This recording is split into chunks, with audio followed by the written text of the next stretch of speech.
All right, I think we are live. Kira and Gretchen, can you still hear me? Yes. I can. Okay, well, thank you very much for joining me on this. What is in Chicago is a picture perfect summer day. We are here to have a sequel conversation from an event that was 2-ish weeks ago. Caroline is based, and before I elaborate more on what we're going live for, can I ask? Can we just go alphabetically? And Gretchen, say hi to the audience. And where are you? Why are you? And what should Sure, we know about you? sure, absolutely. I'm Gretchen Mueller. Right now, I'm in St. Louis, Missouri, looking to relocate wherever the spirit moves me. I'm a longtime brand marketer.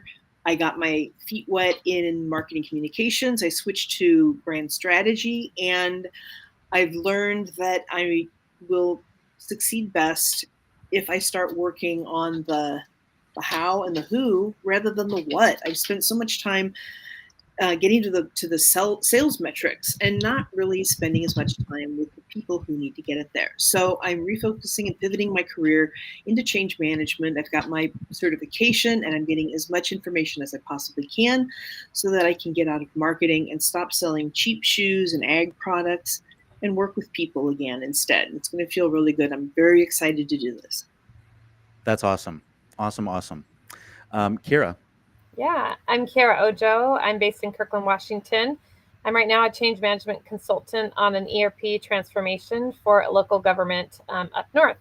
And my background, I've been in change management about 7 years. Before that, a lot of sales transformation and sales readiness programs. The thing that I love about change management, it really is about the people. It's people first. So I call it human enablement.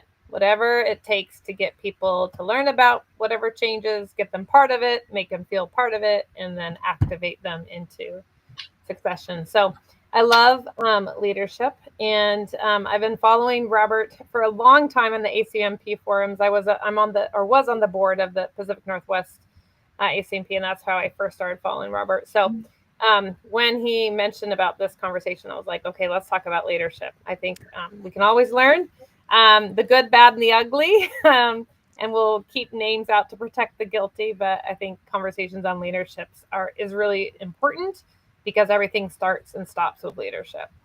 So yeah, awesome, awesome. So love the PNW chapter. The events very vibrant. So props to the PNW chapter board. I You guys, I think, are doing a great job, and I rarely miss, as you might know, I rarely miss one of your yep, chapters events. yep. We've seen you before. Yeah, happy to have you Uh, anytime.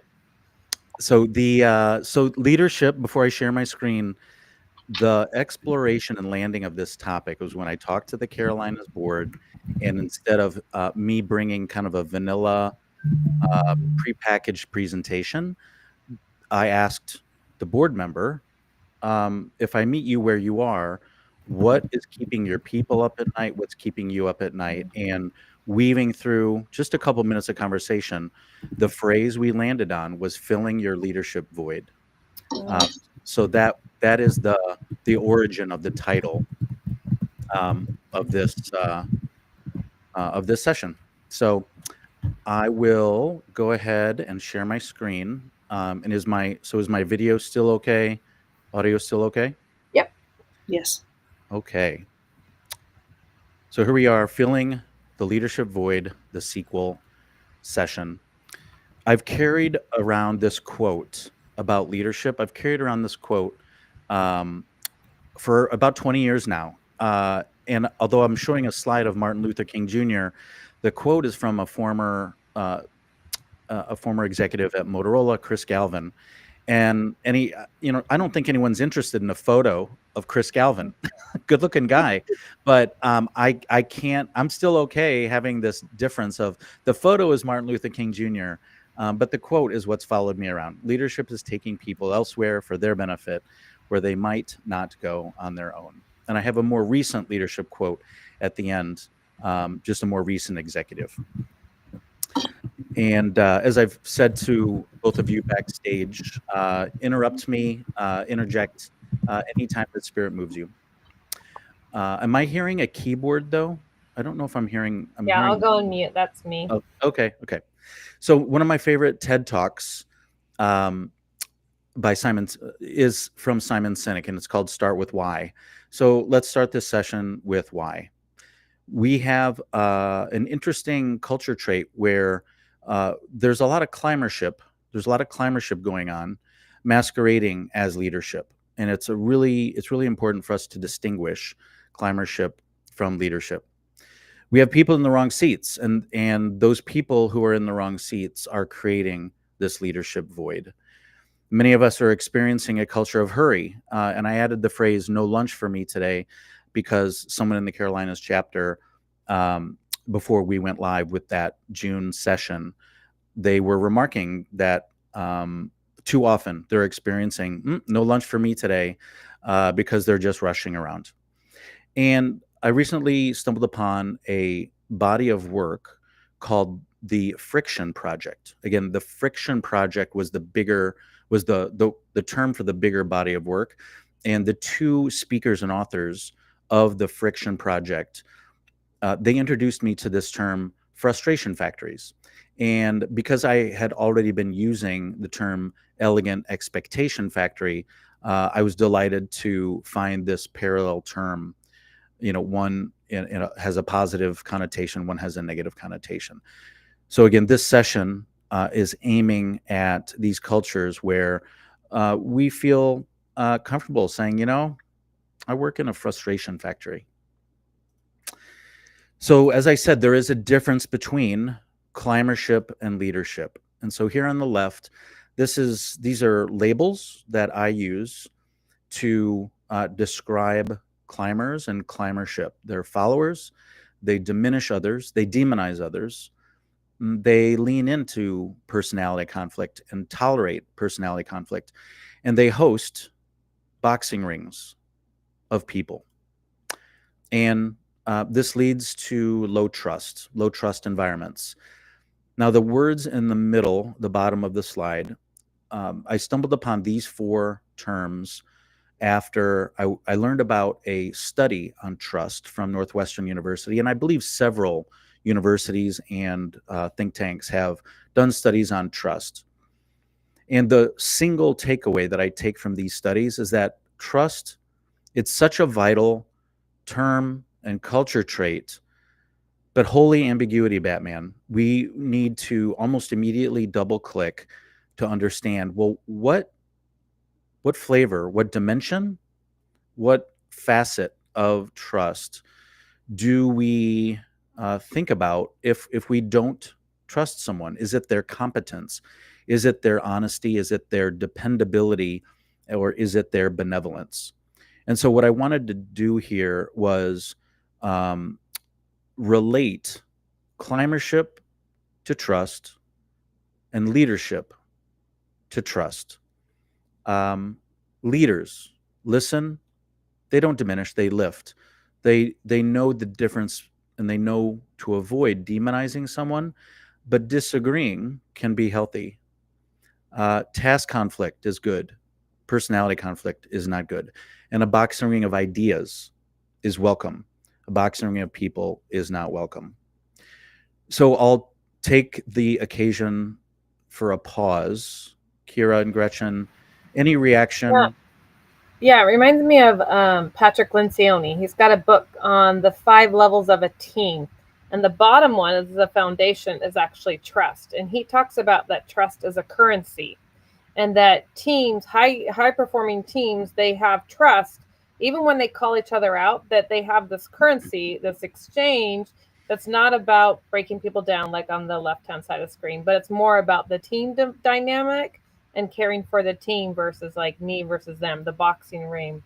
So when you started talking, I was like, oh, that's similar to what Patrick Lencioni talks about. Yeah. My favorite. Oh, go ahead, please. Yeah. I wrote that down. I'm going to need to look that up. I love a good argument. And when I'm in a room full of people that nod their heads a lot, that right there creates a atmosphere of distrust. So I do whatever I can to lift and to get that conflict out in the open, because it's so important to have conflict. And the boxing ring of ideas, I think, is a very well worded way to say that. Conflict is good. It makes us better. So I love this slide. Thank you. Cool. The Patrick Lencioni quote that's going through my mind, I'll get it approximately right. Not strategy, not finance. It is teamwork that is the most powerful or valuable competitive advantage because it is so powerful. And I realize I just repeated myself there, but because it is so rare. Yeah. When I think of over the past couple decades, companies talking, they use this term competitive advantage. We want to pursue a competitive advantage. And my yes and or my tweak to that term is collaborative advantage. What if our team could look around the room and say to each other, wow, we collaborate better than anyone. Right? That's sign me up. That's a place I want to be. Yeah. Okay. Any other reactions, or should I keep moseying? Okay, I will keep moseying. So the agenda for this session, the leadership voids, we got to give them names. We got to label these voids. Let's talk about tools and habits that fill the voids. And regardless of what fraction, our audience today, the audience of these materials, regardless of what you're able to adopt, regardless of what you agree or disagree with, the goal is to improve your sanity, your serenity, and your self-respect, regardless of what kind of environment you're in, regardless of the amplitude of the leadership voids that you have today. And learning objectives, good leaders come and go, bad bosses come and go. What can we do to minimize leaving healthy environments and leaving good leadership to chance? Which means, we got to put what good leadership looks like, we got to put it on paper. And as trivial as administrative as it might sound, I'm not going to apologize for trying to translate trust and good leadership onto the page so that we're not at the mercy of the comings and goings of good and bad leaders and managers. Let's minimize leaving things to chance. I'll talk about metaphors. Here you see a symphony. This session talks about other metaphors for good leadership, bad leadership, good teamwork, bad teamwork. And I'll also talk about some very choosy decisions on what verbs help us fill our leadership voids. And then finally, as I guess I just mentioned, is can we disguise leadership? Can we disguise it as certain documentation? It sounds kind of audacious, even absurd, but that's what this session is going to try to do. Okay, the disclaimers is that all through my career, every now and then I'll stumble upon a session that really tries to distinguish leadership and management. And yes, but for purpose of this session, this material weaves between the two, because on a day-to-day basis, change professionals, innovation professionals, we're dealing with both. So my disclaimer is I'm going to blend leadership and management. I'm also going to acknowledge that the change management profession inherits the limitations and dysfunction of its older sibling, project management. So that does indict PMBOK and PMI. But my point of view is that a lot of change management work, was built around just the limitations of what project management was back in the 1970s and 80s, as the change management profession kind of gained some structure, some formality, and that sort of thing. And it's a cliche to talk about change can be terrifying, but for us change professionals, changing how we change might be terrifying. So for change professionals out there, I understand if some of this material might be threatening, much in the same way that our stakeholders are threatened when they face change that we lead. And again, I'm gonna pause. Any reactions to these disclaimers? I've got another page of disclaimers. No, but one thing I would add is sometimes people think of change as a title. You are the VP of X, and therefore you magically have these leadership skills. And sometimes it takes time for that person to grow in their skill set and comfortability there. And so sometimes it's a fallacy that just because you are this leader doesn't mean you have those leadership skills or that you demonstrate them every single day. Yes, and I'll also add to that, a good project manager is going to be able to embrace things like working agile, working different modalities, and not necessarily. I mean, they can be another side to my coin, and we complete each other when we do a project well together. So don't always inherit dysfunction. And I'm glad when that happens. Awesome. Okay, so the next disclaimer is that this material, it kind of acknowledges there are posers. There are posers in the room. I'm in the Latin dance world, and there are people walking around a dance club that say that they're dancing bachata, and they're just not. And so this material aims to recognize that these posers exist. They don't belong in a leadership position. That's kind of taboo for some to say, but it's just I'm being upfront about this material. And it's a pointy point of view. I learned this term from Professor Suzanne Muchin at the Kellogg School of Management at Northwestern University. And she encourages her students and all professionals to swap out the term opinion. Anytime you feel like you need to say the word "my opinion," her suggestion is say, you know what, just change the verbiage. Say "my point of view." My point of view is XYZ, and make your point of view pointy, as opposed to a cul-de-sac or something squishy where someone's left saying, no kidding, Sherlock. So this material is a pointy point of view. And the merit and the strength of a pointy point of view is that you can say no. I give, the two of you, and I give our listeners, our viewers today, the option to say no, and have your own point of view. And let's not have silent dissent. Let's not have covert opting out. I hope that this material gives you the psychological safety to say no. But then just own your own pointy point of view. There are a lot of there's a lot of squishiness out there. And this material is absolutely not that. But this is just, I believe, the start of a conversation. We're aiming for 60 to 90 minutes. This is 101 level stuff on the way to solving VUCA. Any reactions? Additions? Okay. Please. And this is what was so provocative about your original post that drew me to this, which is taking a stance against VUCA and solving for it as if it's a demon. So I'm so curious to see how we are going to be using this. I like to get everything out on the table. I think VUCA does that.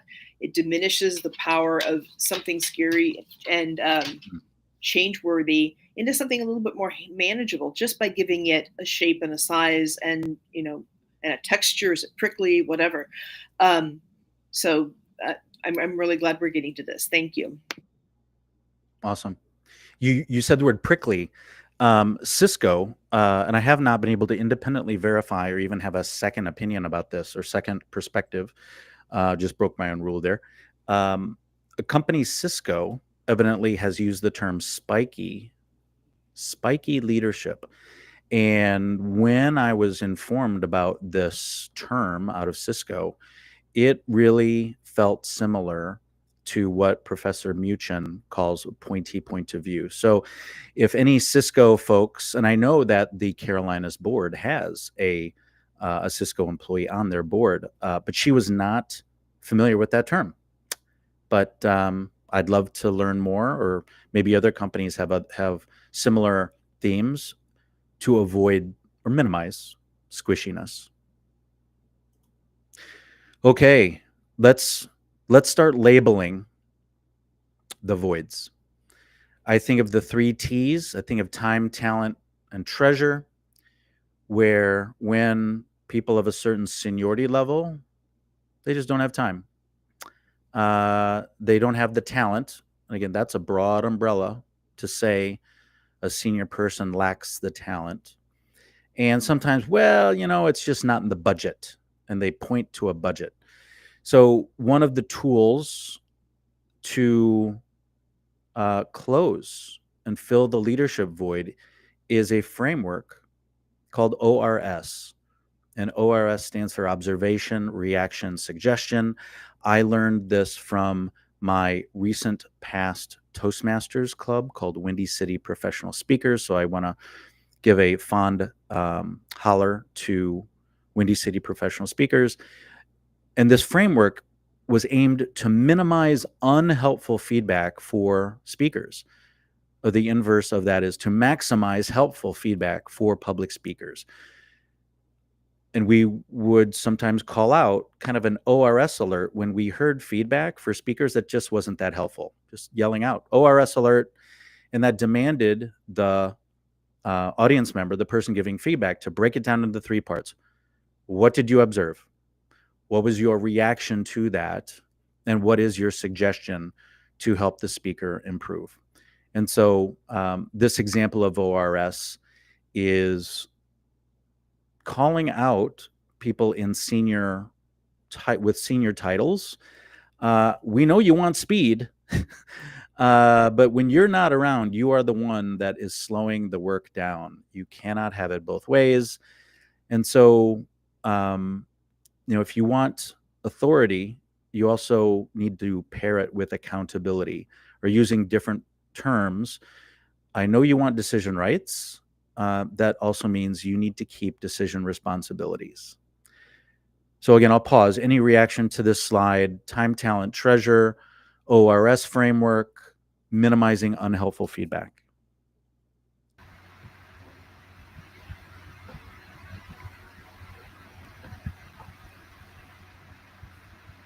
Okay, I will keep going. Let's talk a little bit about time. So by definition, every team has a bottleneck, but all too often the bottleneck isn't at the altitude of the junior employee. The typical bottleneck is at senior ranking employees. And that is an important reality and truth to get out in the open, so that we can start to ease tension at the bottlenecks, which means there's got to be more delegation. So bottlenecks are there in every system, but we need to give it more attention so that we can fix the traffic at the bottlenecks in order to improve performance of the whole. And we've got bad friction. There is a such thing as healthy friction, where one line of business recommends XYZ, and another line of business recommends JKL.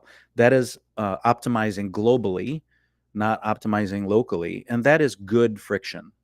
But all too often, when we are paralyzed due to a leadership void, or there's a high tolerance for personality conflict, we have bad friction. And a lot of times a solution is that a leader not abdicate and not disappear. They need to play tiebreaker, and they need to convert bad friction into good friction. And all too often, accountability just feels one way. The junior employees feel accountable to the senior employees, but the senior employees, especially those who are climbing, those climbers are just accountable also in the same direction, and accountability does not flow the other direction. And so what this material aims to do is give you habits, language to make accountability two-way or even multi-directional. You took yourself off mute. Any reactions? Yeah, this one is huge. A lot of times, leaders want information, and then it goes up, and then nothing comes down, right? And you're kind of wondering, is that still? I'm experiencing a leader, lovely person, very good intentions, got a lot of family stuff and in and out, and there is no delegation, so it's very challenging every time that she comes back, and now it's trying to get her up to speed versus like decisions that we're needing to make. So the time one is a real challenge for a lot of leaders. I would agree with that, and I would say that there are often personality traits in leadership that make it very difficult for them to delegate. It just doesn't seem to be in their DNA or whatever they might want to say about it, and refuse to do that delegation when it is so vital to keeping things moving. Get rid of the bottleneck. Yeah. Low self-esteem, low humility can really be root causes of these bottlenecks. Okay, and the final T is talent. We just have certain lack of competence at senior levels, which often translates to low discipline. They're on the bus, but they shouldn't be on the bus, or at least they shouldn't be in that position because whether it's intellectual horsepower in general or whether it's just skills in a certain arena, right? There is a such thing as innovation illiteracy, change illiteracy, and incompetence. That is one component of low trust. And so we just need to acknowledge that this is a thing and we need to stop ignoring it. As I mentioned on the previous slide, many of us are working feeling like we have accountability for certain work, but we don't have the commensurate authority, which means some other clown has authority without accountability. And that's just a bad deal. And so when we have these two things decoupled, that's when we are on the slippery slope toward double standards, inauthenticity, and even toxic environments. And so we need to find and implement habits, tools, language, and habits to ensure that authority and accountability stay coupled, because the decoupling is a root cause of leadership voids. And finally, we've got a lot of project plans, task lists, where we are, okay, hold on. I heard a beep, so I'm worried about is everyone still there? No, we lost Kira? Kira's off camera. I'm not sure. Okay. All right. Well, call me. I'll continue with you and I, Gretchen. And if she comes back, she's joined. Okay, hold on. Sorry, my computer dropped me. Sorry about that. Oh, all good. Okay. Should I resume or should I anything else? Good. Okay. Let's go. Cool. So the point I wanted to make about reinventing the wheel is that many of us who, we have experience, maybe we're mid-career, late career, we know what good looks like, we know what bad looks like, and a lot of us, our teams are committing the same sins, and so I think that we need to acknowledge too much reinventing the wheel is going on. And again, I'll pause. Let me take a peek at the next slide. But yeah, any reactions to, again, time, talent, treasure, reactions to the last couple slides? What comes to mind is something that my dad, who is a retired federal judge, told me and my brother from a very, very early age, even before I knew what the word meant. He said, children have rights and responsibilities commensurate with age. And I've taken that forward into my business life. And we have rights and responsibilities as leaders and as followers commensurate with our level of responsibility. So upper management, I love that you said that about a two-way level of responsibility. They are just as responsible back down to the people who did all the hard work and got us that far along. And they need to both acknowledge it and learn to delegate. So thanks, Dad. And you can go on. Thank you. Yeah. Teenagers want all the rights of adulthood, maybe without the responsibilities of adulthood. And we've got some executives who are kind of doing the same thing. Cool. Okay. So another leadership void is that we're ignoring people. Empathy is, thank God, empathy is a buzzword that's not losing steam. At least my point of view, it's not a pointy point of view, but my point of view is that empathy is not losing steam. Thank God. And the quote at the bottom is from, well, do either of you recognize? I would be surprised because I don't think this is a high profile quote, but I love this quote. Any ideas or guesses? Go ahead. I'm going to guess Brené Brown, but I could be wrong. Okay. Great guess. It's Meryl Streep. Whoa! And her video where she says this. So she just drops this gem in the middle of this speech. So I'll share it with you afterwards. And even the timing and how she says this. Empathy is the engine. She says, as I've arrived on it, her conclusion is empathy is the engine that powers all the best in us. It is what civilizes us. So I'll share that video with you later. She's magic in so many ways. But the reason why I call this out is that there's a whole heck of a lot of attention on tech, being tech driven, being data driven. We've got product owners and product managers. I think the title customer experience manager, customer experience owner, employee experience manager, employee experience owner. Those are titles you don't hear. You hear this inanimate, the emphasis on the inanimate thing called a product.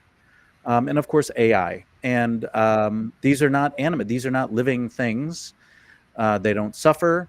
They don't lose sleep at night. They're not suffering the leadership voids that we have. So the emphasis on these things shapes a culture of low empathy. And so I hope that we're able to combat that trend so that we can dial up empathy in our teams and for our customers. Can I say one thing that is like a subcursor of what's going on in a lot of the big publicly traded companies? Its shareholders are being valued over employees.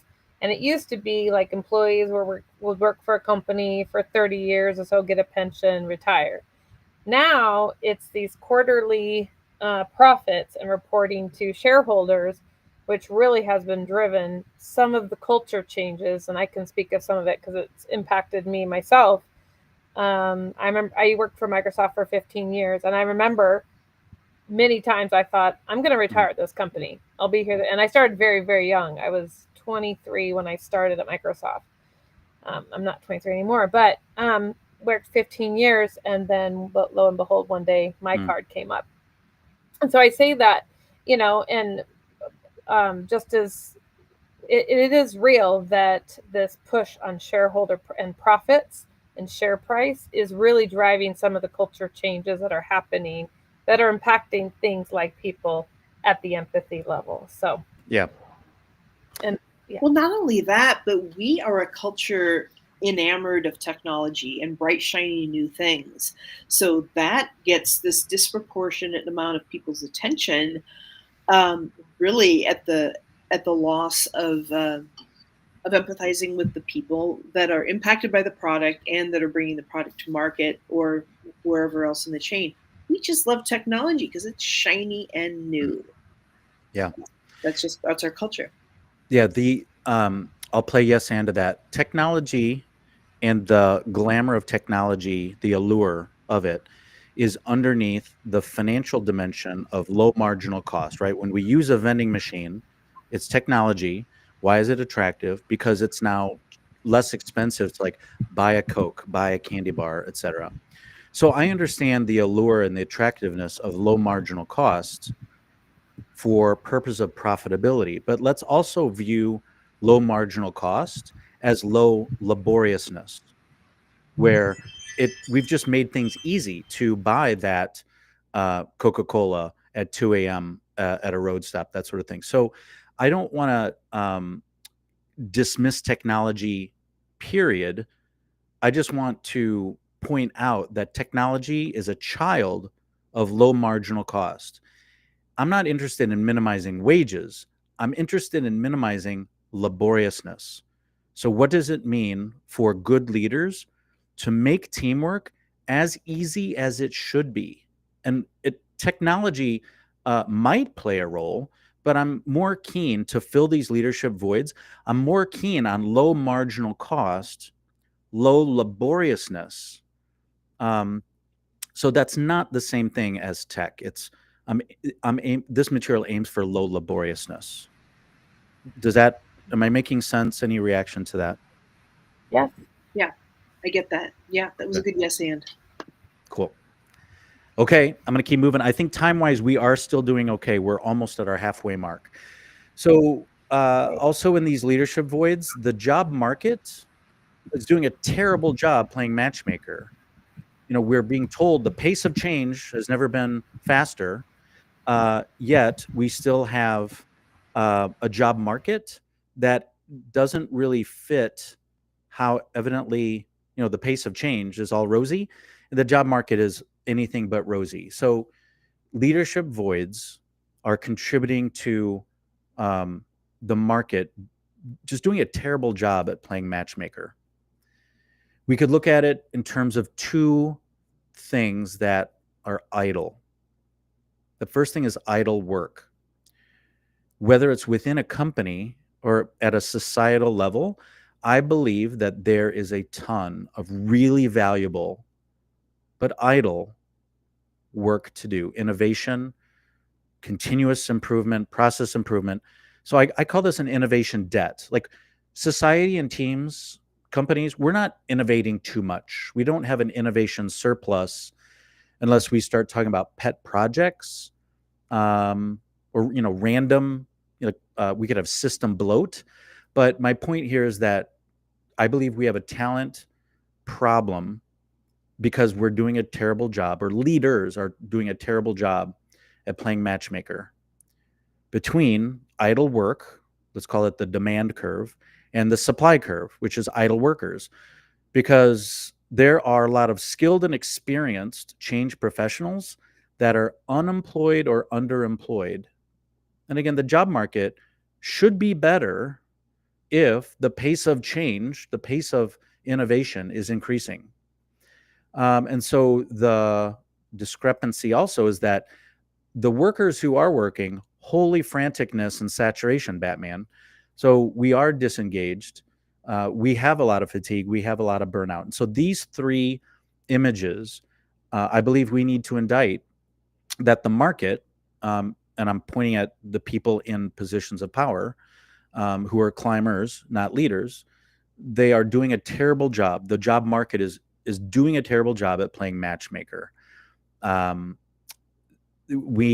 This is a big problem that we need to fix, and we need to fill our leadership voids to fix this. Reactions? Yeah, so one of the things that about the leadership void is the lack of diversity. And I don't just mean gender or racial, but I also mean background. So different, engineering and finance and all of that. But certain demographics are favored over others. And so the lack of diversity continues. Okay, this is what my predecessor does. I'm just going to continue that.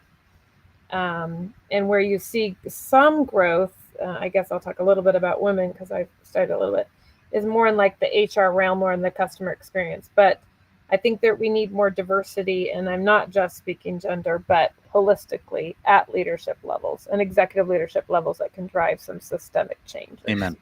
Yeah, and I would add on to that, individuals like me who are trying to gain access into the change professional world, and my background is in marketing, and that does, the job description doesn't use the marketing word, so I might be, filtered out. But there's so much I have to offer, and other people similar as me who feel like it's time to leave the marketing world. Some willingness and open-mindedness on the part of recruiters and HR to look at people with skill sets that aren't filling steps on the ladder at the current at the company currently. Like, okay, they've got this person has a different background. They never did A, B, and C that would ladder up to this particular job we're hiring for. There's a lot of and a lot of it's done through AI, so there's no opportunity to make those matches happen. So I'd like to see more of that as well. And yes, diversity, absolutely. Diversity, not just for women, but, for people with other career backgrounds as well. Yeah. Yeah. Awesome. Okay. Treasure, I think we're back to the third T, that when we talk about cost profiles, many of us are in an environment that it's represented by the cost profile on the left. And let's see, the animation on my slides, because I haven't looked at this slide in a while, I'm going to go ahead and populate this. The story here is that this bar chart on the left represents an environment that is addicted to meetings. Mm. Why is that understandable? It's because of the short blue bar. It's just cheap and easy. It's cheap and easy to call that next meeting, RSVP for the next meeting, and attend the next meeting. So it's understandable that our cultures are addicted to meetings and emails. But if and when we start complaining that we have too many meetings, that is also understandable because of the tall orange bar. It gets really laborious to be double booked, triple booked, to have back-to-back meetings saying, I can't get to the quote real work until after 5 o'clock. Well, one provocative question would be, what is that real work? But I do want to validate that this is a conscious choice of cost profile. But let's understand, why would we migrate to the cost profile on the right? And so the next word you see here is scale. Why do we resent creating documentation? It's the tall blue bar. Assembling a project charter, a process flow, training approach, training materials, solid documentation, it's that tall blue bar. I understand why, and that it is unpopular. So why do we do it? Why do we do it at all? It's because of the short orange bar. Because now that we have valuable documentation, including, for example, these slides, this recording, the three of us are the tall blue bar. And whoever might listen to this or watch this video X number of days, weeks, months, years from now, why do we do this? It's the short orange bar to minimize the marginal cost, to share information, and I'll jump back to our teams, to share information, to collaborate, and to change our mind. So I would ask, instead of being technological, pursuing technological agility as defined in the Agile Manifesto, et cetera, what if we aimed for a kind of financial agility? But it's not free. The cost is the tall blue bar. The benefit of documentation, for example, is the short orange bar. Now, painful work is on the left bar chart. That's the tall orange bar. Neglect, procrastination, cheap executives. That's the tall orange bar. That's painful work. The tall blue bar, it's hard work. It should be well-paid hard work. That is wisdom, It is the grit. But let's distinguish painful work from hard work. Why would we choose the cost profile on the right? It's because our traffic volume is high enough to justify infrastructure. So the concept of infrastructure, all of us who live in a city greater than, I don't know, 500,000 people, we grasp the concept of infrastructure. Um, and it's why we choose the cost profile on the right instead of the cost profile on the left. So to fill our leadership voids as our companies grow, as our teams grow, as the quote pace of innovation increases, I got a misspelling there. We must invert our cost profile that anywhere where we're operating according to the bar chart on the left and we're caught in traffic jams, we must build infrastructure to get out of these communication traffic jams, and we must be conscious and deliberate, mindful about what does it mean to build communication infrastructure so that we have a cost profile of the bar chart on the right. And I'll pause and welcome your reaction here momentarily. But this quote at the bottom, teenagers need to hear this, and our teams, right? We need to live this. Mm. The left bar chart is that first sentence. When you do what is easy, your life will become hard. Do what is hard, that's the tall blue bar, and your life will become easy. Teenagers need to know this, and our teams need to live this. Any reaction? Absolutely. I'm thinking back to a particular brand launch that I was involved in that had a massive amount of support for its inception. All the T's were crossed, all the I's were dotted by the time this product hit the shelves. And we had done our homework. And it made it so much easier to sell we just knew who we were selling to, who the segment was, what the risks were, all that information. It became $1 billion brand within 7 years. Mm. And that is what introduced me to brand strategy and got me thinking about that. And a lot of companies balk at the idea of investing in brand strategy up front, but it's exactly the payoff that you show here. Low marginal cost for moving forward because you've got a very solid structure and framework and vision for your brand that's been proven out and sold into the people who are going to be deploying it. So hats off. Hmm. I love your quote, and I have a 15-year-old daughter, so I'm going to be using your quote on her. Yes, thank you. But the quote that comes to mind, I think, is about taxes, but it's either pay now or pay later. Either way, you are going to pay. And the reality is you get to choose.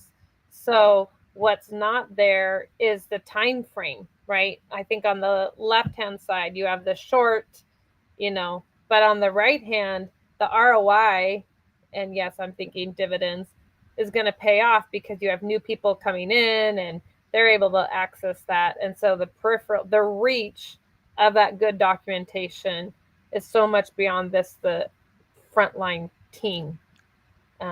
That's where my mind goes. The right goes. Documentation, governed in the right way, is nothing short of a love letter to your future team that you might be on. You might. Yeah, that's true. That's so true. The bar chart on the left is being reactive. The bar chart on the right is being proactive. Projects are forgiving, either at the beginning or at the end, but never, ever, ever both. Okay. So, again, I think we're still doing okay on time.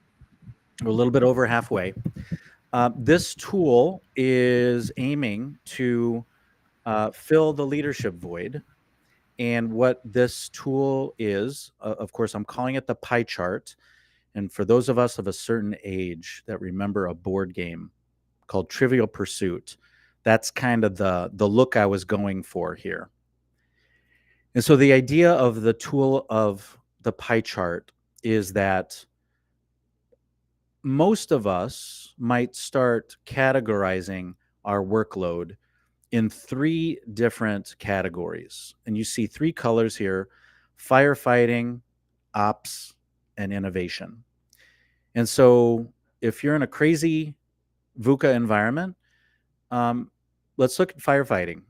Maybe 40%, almost half of your workload, your 40, 50-ish hours a week, you might be living in a crazy VUCA world where a significant part of your job is firefighting, etc. And again, in this example, it just shows, approximately 50%, this person reporting through this mechanism is saying, yeah, half of my work is ops, and a small sliver, maybe 10% of my time, is project or process improvement, innovation work. And so this is a valuable tool because I believe all of us, unless you're a chaos agent, you want to reduce the blue. So here's what that looks like, where if you and your manager, your culture, your team can reduce the firefighting, this is maybe what your pie chart looks like. And so I kept innovation at 10%. And this example just shows, well, maybe, 4/5, maybe the majority of your time feels, planned, it's routine, maybe it's laborious, but maybe that's okay. Maybe you work in a high touch, customer centric environment where there's very little, automation. But this is a valid perspective on your workload and its composition among these 3 kinds of flavors of work. And of course, then if you quote streamline your operations, that orange slice is going to go down. And so this example just says, well, maybe once we've streamlined operations, maybe that employee, maybe half of their time is project work. Right? So instead of being on one side of innovation, they're on the other side of innovation. So in my second book, this is what I present as the tool I call a pie chart. And then since I published my book, I started concluding, you know what, 3 wedges, it's not granular enough. I can split firefighting into even more kinds of wasteful work. And so the percentages you see at the bottom right, again, the precision is not very important. It's that, do we have the psychological safety and the self-awareness to say, you know what, 20% of my job, it's chaos. 20% is rework. 20% is sprawl. Just, we're a team that's all over the place. Or 20%, I'm just waiting for people, because your manager is a steward of your time. They are the ones who can draw boundaries for your role, provide air cover, take the arrows, and keep out the noise that might be tiptoeing or crashing into your desk. And so the pie chart doesn't get so complicated of 6 different wedges. It just has 3. But the bottom right metrics, I'm hoping can help change professionals to build self-awareness, expose waste, expose laborious work. And those of us who are already managers, the people who report to you, you need to be the best stewards of their time as you possibly can be. And so I'm hoping this tool, again, shapes a culture of healthy momentum, scalability of work, because a lot of times ops work, it's not very scalable. And that's why we're constantly trying to improve, pursue operational excellence. And this helps to build a culture of sustainable work where we don't burn out from chaos, sprawl, etc. So I recommend this tool weekly. And your status report doesn't need literal pretty pie charts. It's just the format of the graph. But I believe this is a valuable metric on a weekly basis, so that if and when you and your manager are not on the same page, someone's got to do something, either because you're not on the same page, or the firefighting, waiting, etc. It's unacceptably high. So do either of you have any reactions to this tool? Good, bad, or ugly reactions?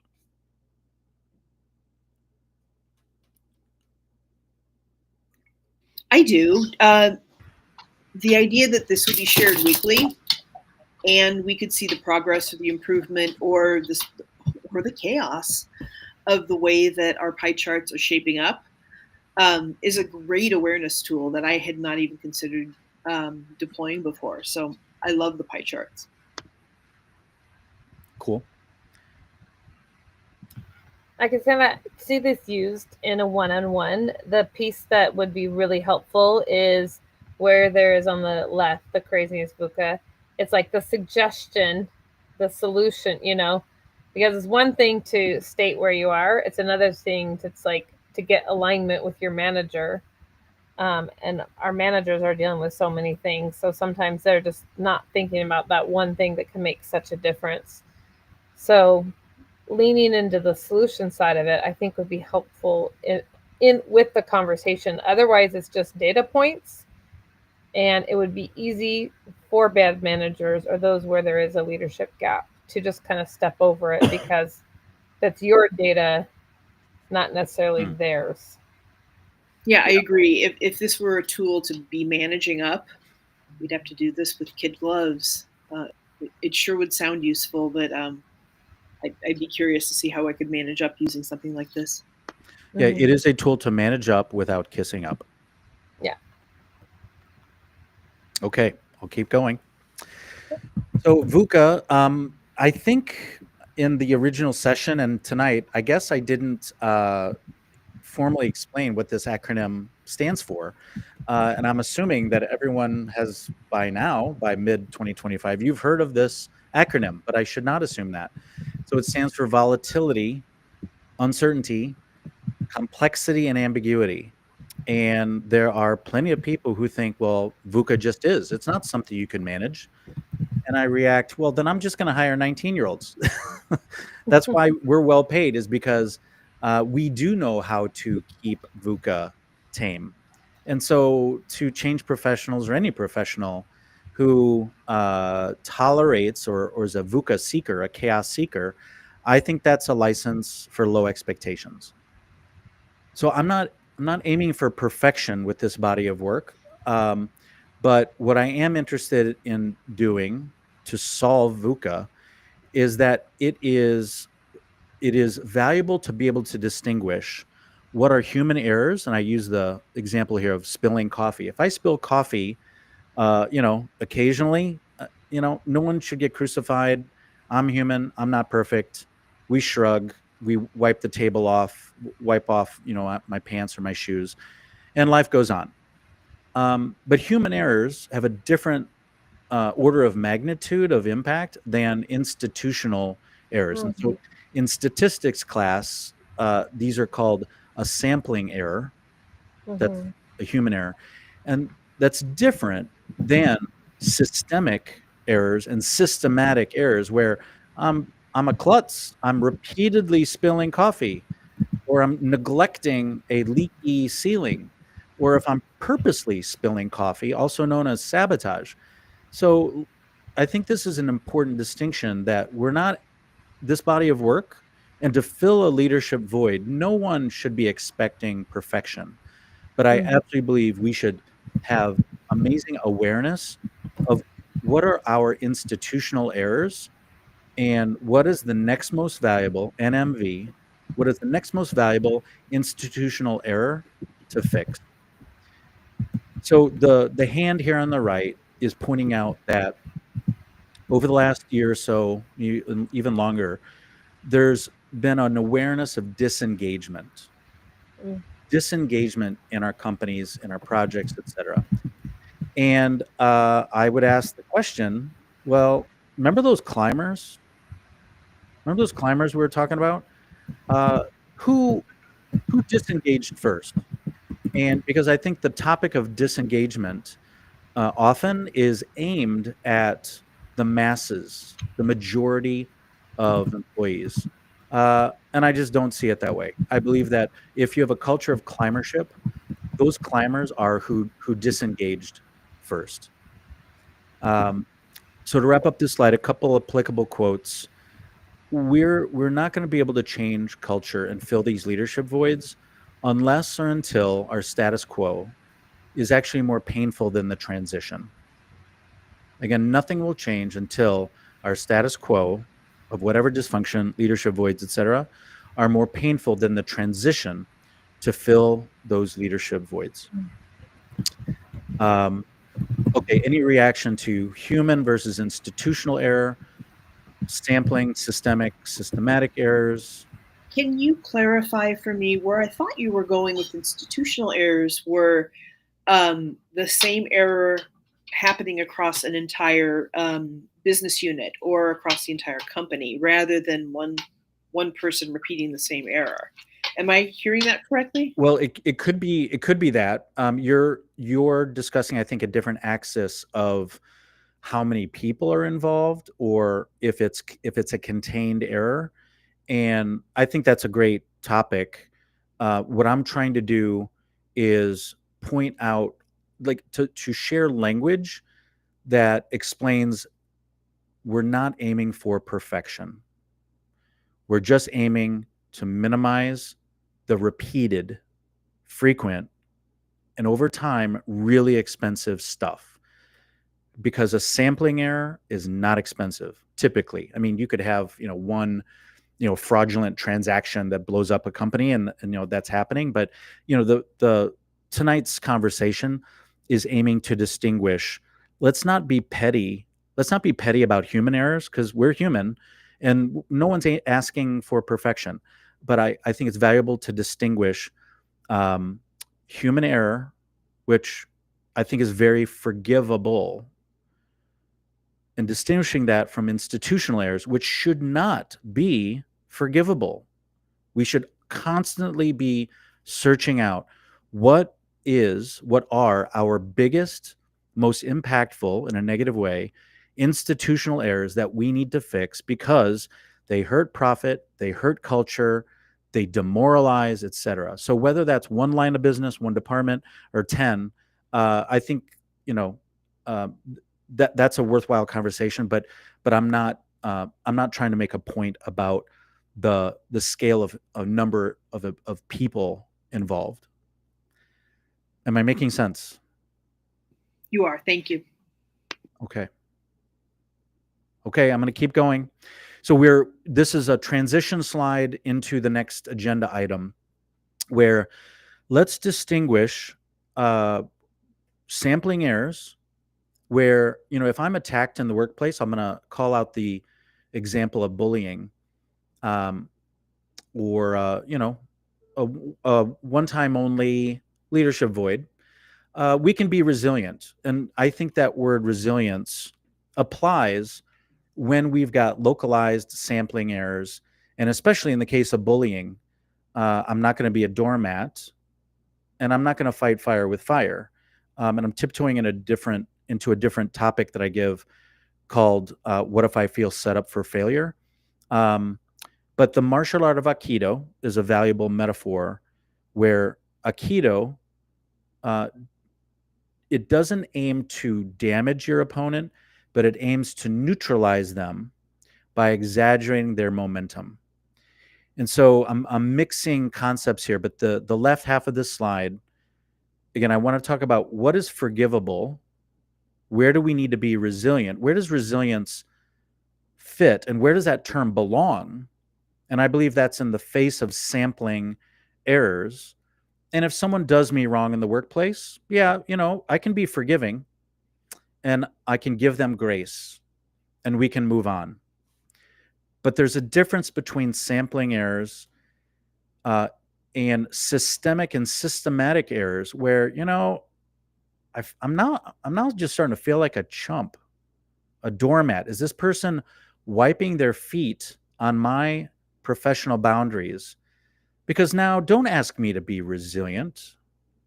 This is just abusive and toxic environment. So let's keep resilience where it belongs, where there's an oops. I didn't mean to attack you in that meeting. But if someone is systemically and systematically attacking someone in the workplace, this qualifies as doormat, chump. This is abusive. This is toxic. And so I wanted to just distinguish these 2 points because I do think that the term resilience is a little bit overloaded and overused at the moment. Um, let's not ask workers who are repeatedly pummeled, don't ask them to be resilient. Let's just label this what it is. It's a toxic environment. A mistake repeated more than once, at some point, that is a decision. But on the topic of mistakes, to at least end this slide on an up note, before I ask both of you for your reactions, I love this quote. Again, we're not aiming for perfection. We have our mistakes in judgment, etc. The road to success is paved with our mistakes well handled. Any reaction to this slide?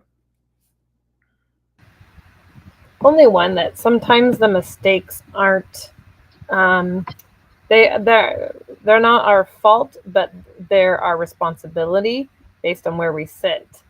And when you're in a team, sometimes decisions are made, maybe you weren't part of it. So sometimes those mistakes have ripple effects that you weren't part of, and that is hard to maneuver. I'll add that in my personal life, in my career, some of my finest learning moments have been my mistakes and what I've done with them and what I've chosen to do with that information. I love mistakes. I think they're great teachers, provided that you've got a safe place to land, or you can give yourself the grace to land on your feet. So yeah, mistakes are great learning tools. Yeah, I concluded a number of years ago that great role models, while we should enjoy them while we have them, sometimes negative role models are better, faster, more efficient teachers. So I think we're on the same page about the value, the learning potential in mistakes and safe environments. All right, so we are moving on. And again, we've got to keep an eye on the clock here. The tools and habits. So we've completely covered what I consider to be the most provocative content of this presentation. So yay, that's a big win just to get through the most provocative material in this deck. So to fill the voids, now that we've labeled the voids, what are the tools and habits to fill the voids? The first thing we have to do is clear out the baggage. There are certain things that are common, that are accepted and tolerated.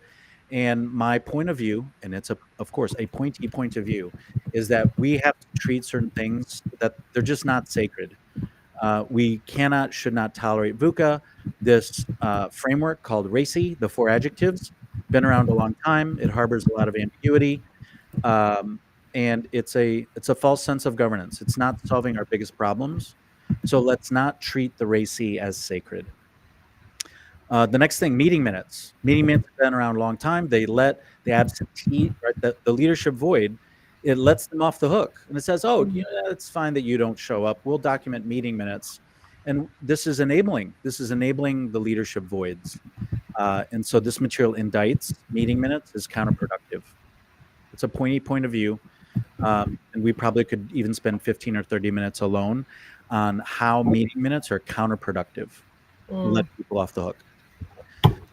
Meeting gridlock. If you're double booked, if you're triple booked, then you are part of the traffic jam, regardless of who put you into the traffic jam. Meeting gridlock should not be tolerated, endorsed. And so I'm proposing that we fix this, and meeting gridlock should not be sacred. We also have squishy leadership paradigms. So over the last 20 years, since I've been, in the business world, values and principles have been the leadership paradigms of choice. Good job, Stephen Covey. And these are valuable, but they're not solving our biggest problems.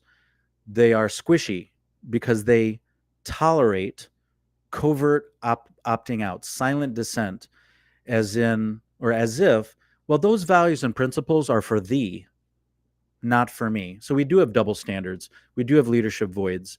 And so, very provocative stance, but values and principles are not solving your biggest problems. They're squishy leadership paradigms. It took me a while to find the right image of nailing Jello to the wall, and that's what this image is. So these leadership paradigms should not be sacred. And then this culture of hurry, where speed is a leading culture trait. It's everywhere. It's rampant. And I believe we need the backbone, the tools, the justification, and yes, even the math. Can we apply math to show that a culture of hurry is counterproductive? But we shouldn't be tolerating a culture. Imagine asking an executive, what's your leadership style? And they just respond, hurry. I hope they didn't pay full price for that MBA. The next, and again, take yourself off mute or interrupt anytime, but I'll keep rolling here for the sake of time. The next culture trait that should not be sacred is what I call verb sprawl. I believe many of us have experienced or built ourselves task lists and project plans with 30, 40, 50 different verbs. We're trying to be comprehensive. We're trying to boil the ocean. This does contribute to micromanaging. Many of us are exposed to, or we've been the perpetrator of a whimsical task list where we're just dreaming up new, spontaneously conceived work.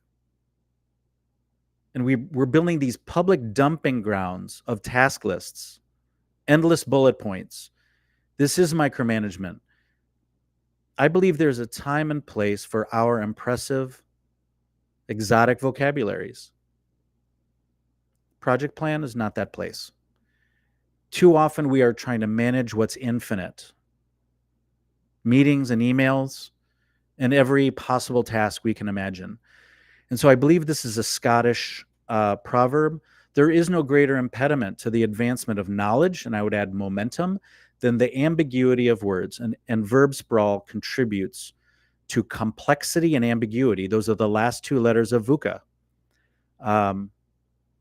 Verb sprawl, trying to boil the ocean, tolerating micromanagement in our project plans. It's contributing to VUCA.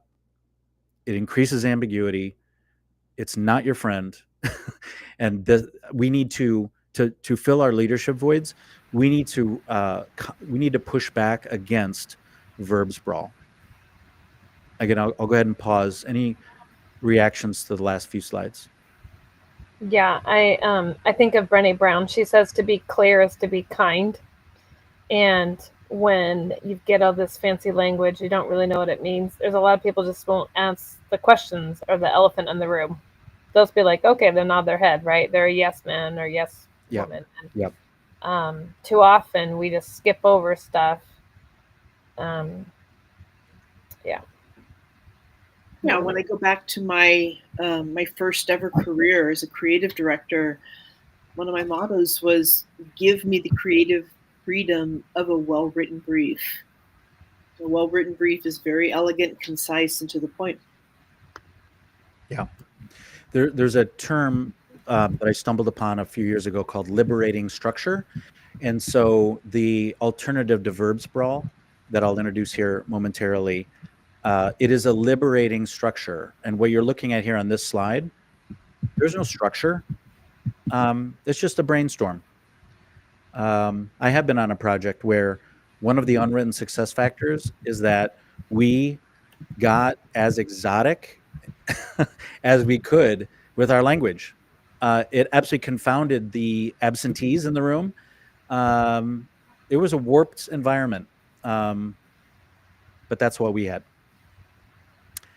Okay, so my pointy point of view, and I might have already covered a lot of this, but this slide is the formal explanation for what Professor Muchin is encouraging us to do. And so I'll try to cover this fast because I think I talked about it earlier.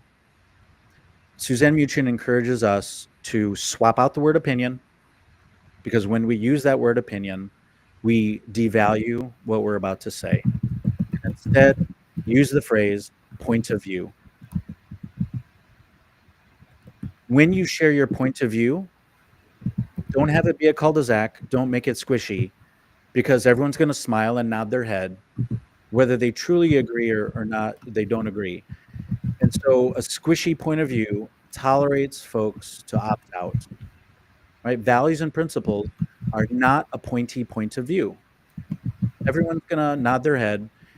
No one's going to overtly opt out, even if they do covertly opt out and give lip service to those values and principles. So the value of a pointy point of view is it keeps the authentic stakeholders on your bus, and it gives a free pass. It gives psychological safety to those who don't agree with your point of view. It lets them off the bus.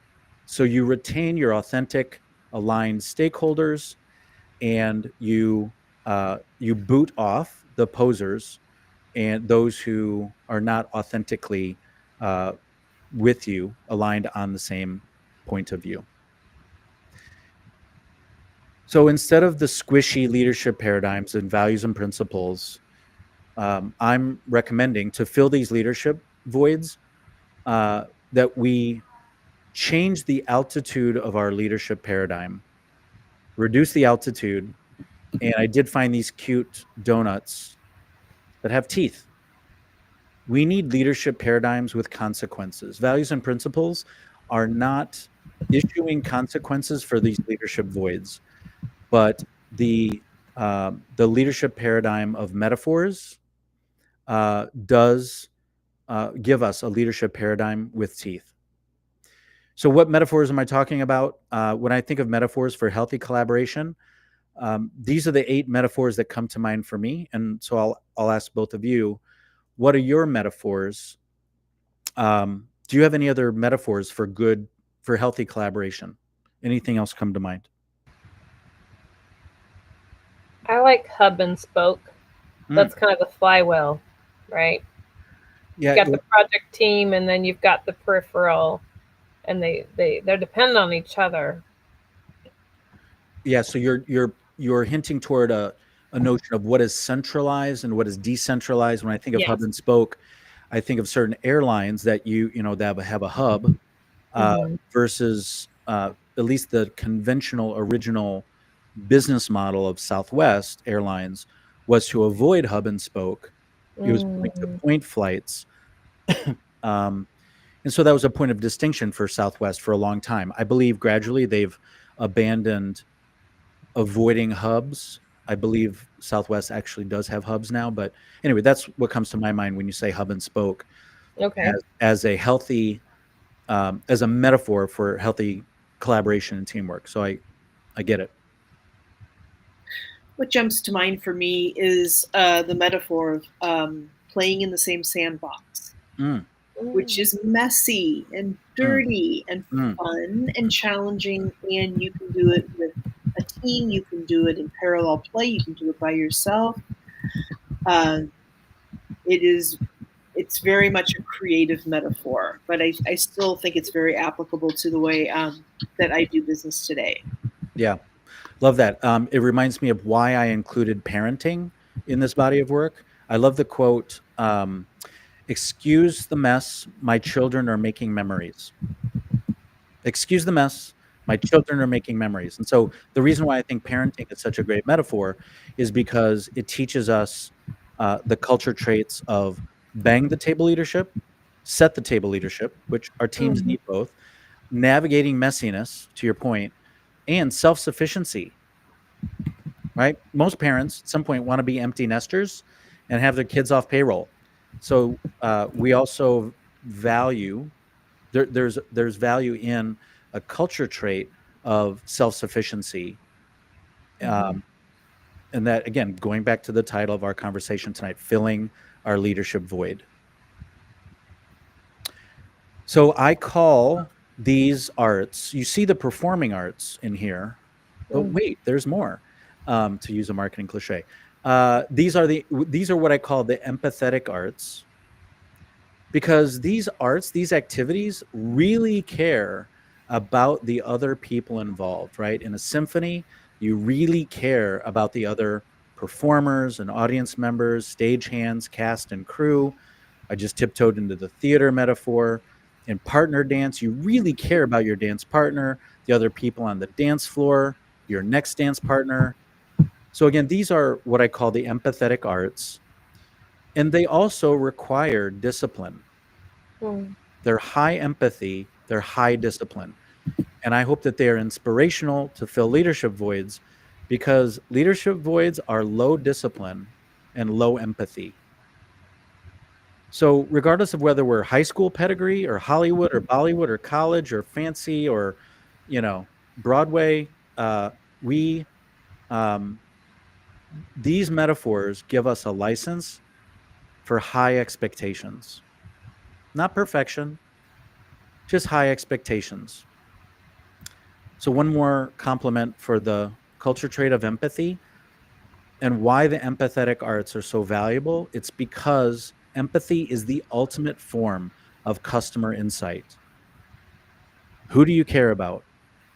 If you care about your customer, you're going to have customer insight and you're going to fix their problem, easing their points of pain, creating moments that matter, whether you're a luxury service, luxury good, or something less Harrods and more Aldi or vending machine.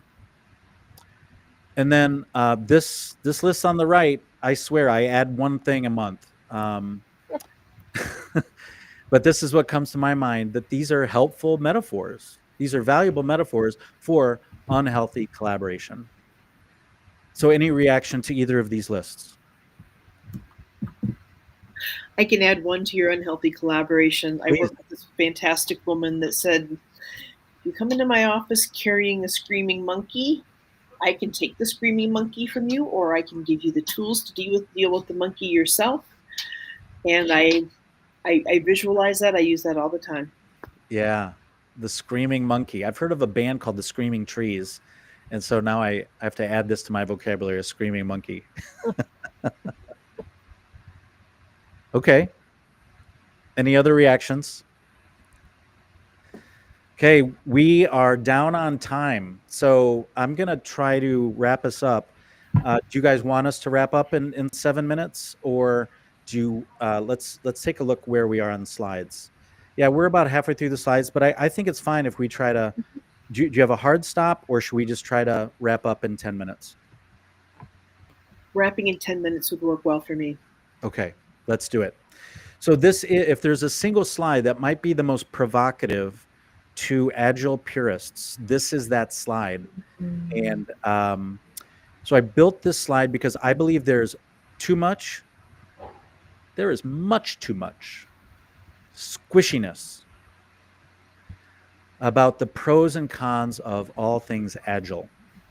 And so I built this list aiming to take a pointy point of view. So again, I want to allow both of you and anyone listening or watching this, I want to give you psychological safety to opt out. But then what is your table? What is your table? What is your pointy point of view? Or are you going to stay with a squishy point of view about Agile? So I believe, over the last 10 years, when I hear these debates about traditional, or also called waterfall or predictive, and Agile, I believe there are 4 primary culture traits where people try to distinguish these 2 methodologies. And those 4 culture traits are the first 4 rows of this table. So scope size, traditional, big scope, Agile is small scope. With documentation, traditional is documentation heavy and Agile might be documentation light. With frequency, traditional, perhaps our frequency of go live events is low frequency, and Agile has high frequency. And then, although frequency is what the Agile Manifesto mentions, over the past 20 years, Agile has also claimed speed, high speed, insinuating that all waterfall projects, well, they're just slow. And there's a lot of convolution, distortion between frequency and speed. I had to explain to someone in one of my audiences where this person in the audience said frequency and speed are the same thing. And we weaved back and forth for a bit, and I finally said, I've had a police officer give me a speeding ticket. I've never had a police officer give me a frequency ticket. I'm going to measure speed with a speedometer, and I'm going to measure frequency with a calendar. So they might be related. They might be, but I don't know that. But again, the Agile Manifesto claimed frequency, and over the past 20 years, the Agile community has claimed speed. So these 8 cells, I believe, are the conventional debate between waterfall and Agile. And I think this is an endless debate because it's the wrong debate. These are 2 software-centric methodologies insinuating that what makes innovation teamwork difficult, or these leadership voids, is the software. And I believe that's exactly wrong. I believe what makes innovation teamwork difficult is people. How we interact, govern each other, collaborate, or stink at collaborating. So just like earlier in this session, we used the term digital native. I believe we are overdue for a methodology that is natively people-centric. Again, a methodology that is natively people-centric, that was conceived and formulated anticipating leadership voids. Again, a methodology that anticipates that someone senior to you doesn't belong there. They're a leadership void. They're micromanaging. There's something big and problematic going on. So this material aims to convert innovation professionals from these culture traits that are circled in red. So tonight we've talked about traffic jam. We've talked about speed. We've talked about low upfront cost and high marginal cost. And in the change management world, saturation is a common topic where we're minimizing idle workers. People are, they're overloaded, they're overwhelmed, and we talk about increasing VUCA.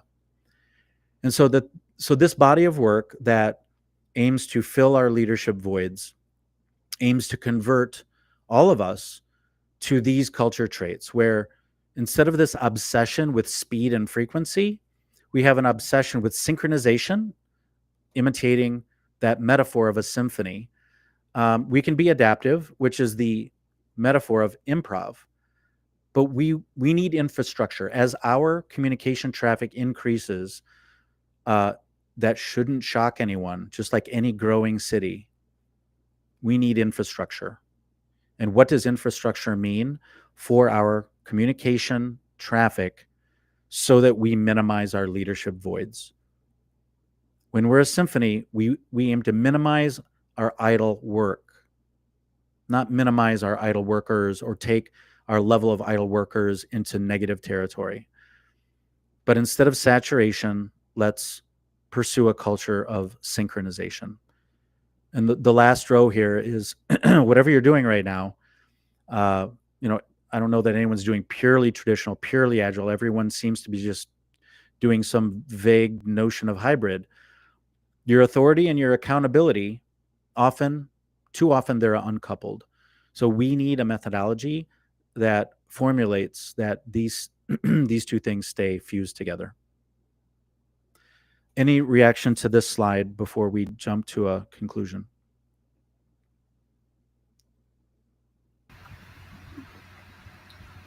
Yeah, I'm kind of thinking about this along with the last slide on like the analogies, and not the current work, but my past work was working with a lot of audiences where English wasn't their first language. And so it's one thing when you're all speaking English.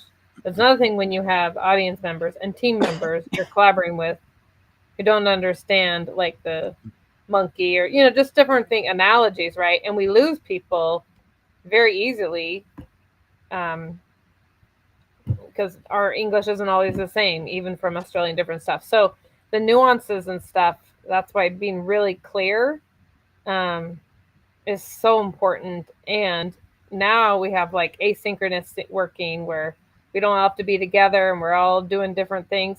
So there's just assumption, everybody knows. Like you earlier, you're like, I just assume people know what VUCA is, but right? Just to use a practical example, it happens every day. It happens to all of us.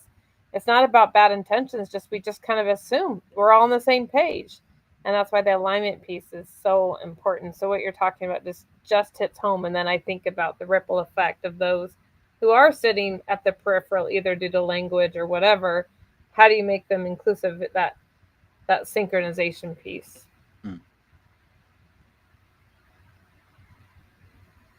Okay. All right. Well, I will walk through and just jump to kind of a conclusion slide, and maybe another day we can cover the rest of this. The habit, one of the key habits, as I said, the RACI should not be sacred. Instead of governing with 4 adjectives, this material talks about why would you want to manage with 5 verbs to shape the metaphor of a factory, a flywheel, an expectation factory. Handoffs, right? The interface between humans is where teamwork breaks down. Here's a reference to ADKAR.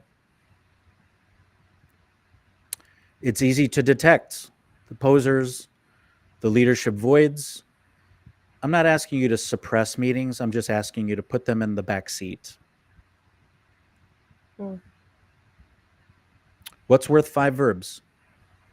I left out the tech assets because as change professionals, we deal more up here. And so you'll see ADKAR in the bottom center.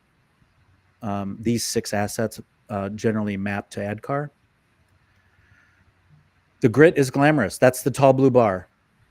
When we're just focused on outcomes and we ignore outputs, that's abdication. That is the leadership void. Whether you're raising a kid, I love, parenting. Parenting contains a large number of small wins. So let's not ignore the value of outputs. Let's reduce our documentation debt. What you're seeing here is the legacy of what we leave behind for the next team. Here's a playful slide. What does ADKAR look like if we set it to music? 5 verbs. 2-way accountability. Everyone in the symphony, pick your verb, pick your instrument. Instead of boiling the ocean and managing what's infinite, the infinite activity, 5 verbs, knowing what's worth 5 verbs, now we can manage our finite productivity. Not boil the ocean, not micromanage. Anything outside the 5 verbs, it's just a chat. Now we solve our engagement problem because I'm sitting in a symphony. I need to know my cue. I can't miss my part. What if we imitate an expectation machine? And being in a symphony, you know what? We have the best seats in the house. It's not fancy. I just want to be fabulous at the fundamentals. I want to be brilliant at the basics. I want teamwork to be as easy as it should be.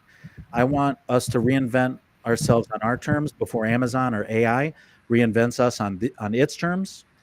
I want to reduce our marginal cost on our terms before our executives reduce the upfront costs on their terms in the form of layoffs.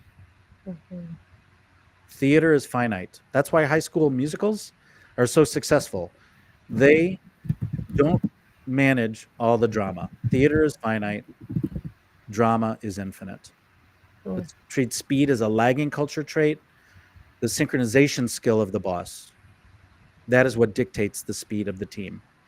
Here's the math slide. If we had the time and the appetite to go into what does it mean to fill our leadership voids?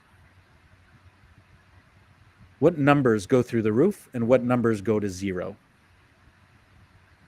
So instead of VUCA, right, the opposites, let's be smooth, like a symphony, confident, like a symphony, simple, clear. Let's pursue a collaborative advantage instead of a competitive advantage. Because when our executives have more confidence in our methodology, they'll invest more, they'll innovate more, we will hire more. Instead of employees run screaming from the building, fleeing corporate America, what would it mean if workers armed with a new methodology ran screaming back into corporate America? That's a fun event to think about, where armed with an amazing symphony and the tools to govern a communication symphony instead of the traffic jams. Imagine a mad rush back into corporate America. All right, some more tools. If we had the time for templates, we could talk about all of these. And all of these, they don't leave good leadership to chance. They don't leave trust to chance. This is trust and good leadership disguised as a template. So I hope that this material helps us fill our leadership voids, raise our sanity, serenity, self-respect, inspire us to, instead of kissing up and kicking down, let's kiss down and kick up, because the leadership voids are above us.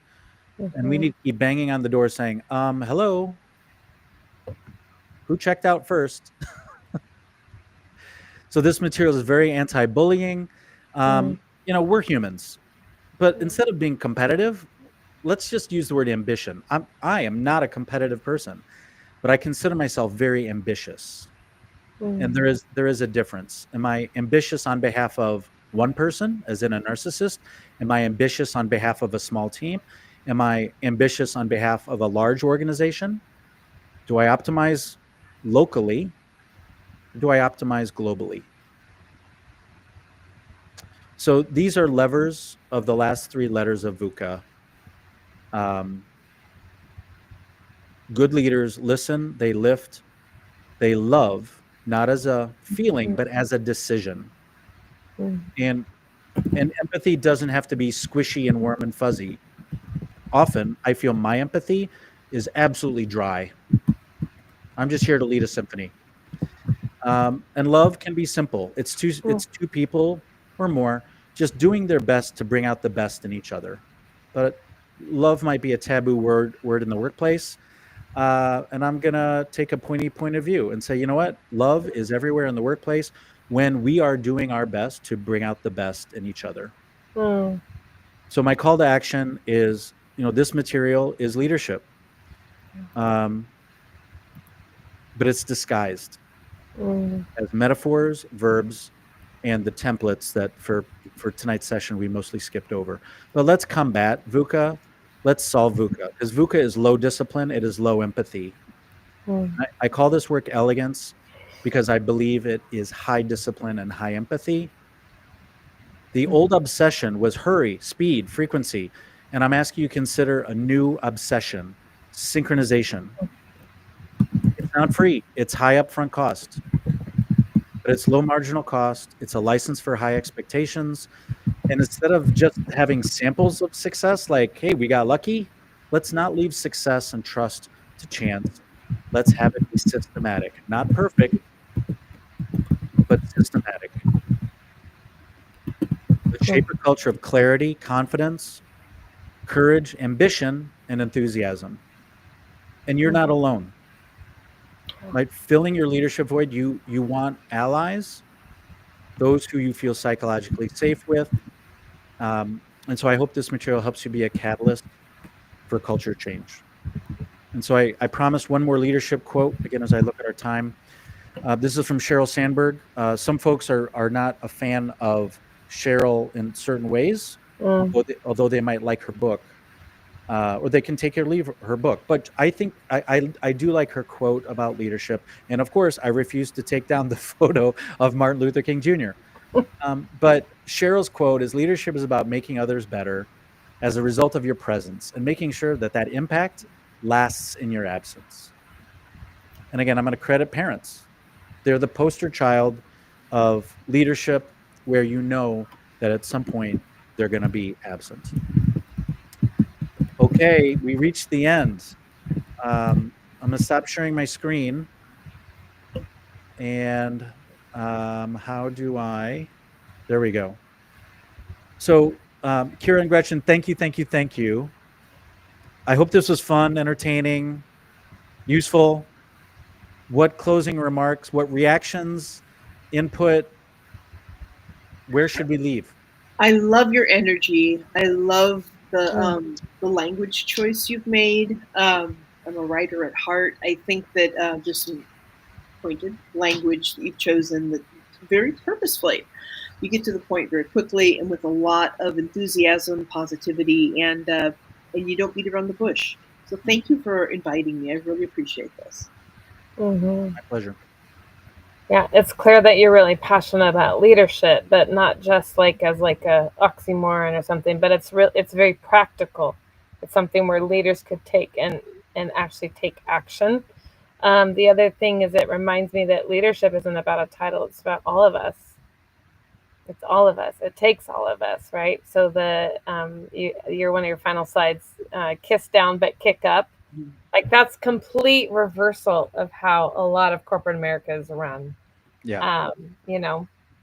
So I don't know if you ever thought about a TED Talk, but I have a couple girlfriends who are on the TED Talk circuit. It's not paid and stuff, but yeah, you have a message to share, my friend. And yeah, if you need a connection, I've got a couple for you. Okay. So cool. Thank you. Yeah. Thank you. Okay, well, we're 12 minutes over. Again, thank you for all your time and attention and support of this material. I'm relieved and delighted we got to do this, and now it'll be out there for anyone else to consume and react. Thumbs up, thumbs down. This is a pointy point of view, but we've got enough squishiness. Yeah. And I'm ready for others' pointy points of view. I'm sure you'll get some. Let's close the leadership void. Sounds great. Gretchen, nice to meet you too, my friend. Okay, well, I will see you backstage for just a little bit, but I'll thank the viewers. And this will be, this is available on LinkedIn and YouTube. And we can go ahead and step backstage for just another couple seconds.